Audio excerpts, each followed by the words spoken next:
Dans le Figaro ce matin, ça fait beaucoup parler depuis ce matin, sur la religiosité beaucoup plus forte chez les jeunes musulmans aujourd'hui en France que chez leurs aînés. Donc vous avez pu voir ce sondage par exemple sur le voile. Le port du voile chez les moins de 25 ans est passé par exemple de 16% des jeunes musulmanes à 45%. Quand on dit jeunes, c'est moins de 25 ans, alors que ce port du voile décline chez les plus de 50 ans. Mais il y a beaucoup d'autres signes de religiosité sur la pratique du ramadan, d'autres préceptes de l'islam. Et puis, il y a aussi cette question sur ceux qui approuvent toutes ou en partie des positions de mouvances islamistes.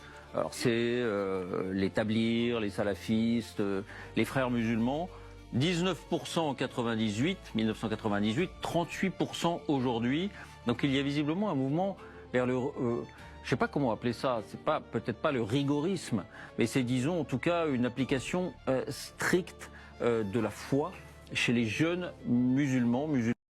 Vous savez ce qui est absolument hallucinant? C'est que l'avenir du pays, politiquement, est en train de se jouer sur les femmes musulmanes, les musulmans, le voile et rien d'autre. C'est-à-dire que vous avez une population qui passe son temps à pleurer sa daronne parce que là il y a trop d'heures de cours et là il y a trop d'heures de travail et là il n'y a pas d'argent et il y a de plus en plus de gens au SMIC et blablabla et blablabla et ça parle que des arabes, que des musulmans et que des noirs. Vous avez des groupes patriotes à la con qui se pointent avec des drapeaux bleu, blanc, rouge juste pour venir nous parler des musulmans toute la journée au lieu de parler de leur portefeuille.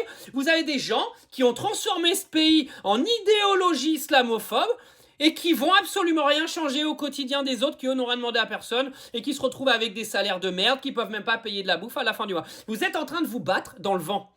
Parce que les musulmans, aujourd'hui, que vous dénoncez, ils ont une carte d'identité française. Ils sont nés sur le territoire français, autant que toi, le français pur souche, qui se croit supérieur. Et ça changera rien, parce qu'ils partiront pas. Il serait peut-être temps, à un moment donné, quand vous voyez votre pays en train de couler, tous autant que vous êtes, parce que c'est exactement ce que vous dénoncez toute l'année, que ça coule économiquement, que ça coule politiquement, mais réveillez-vous. Arrêtez de parler des musulmans toute la journée. Allez essayer aujourd'hui de parler des vrais sujets, c'est-à-dire de l'argent que l'État est en train de vous voler, parce que les aides sociales sont en train de voler en éclats, et c'est toutes vos cotisations qui sont en train d'être tirées par Macron et toute sa clique, et vous venez nous parler des musulmans toute la journée.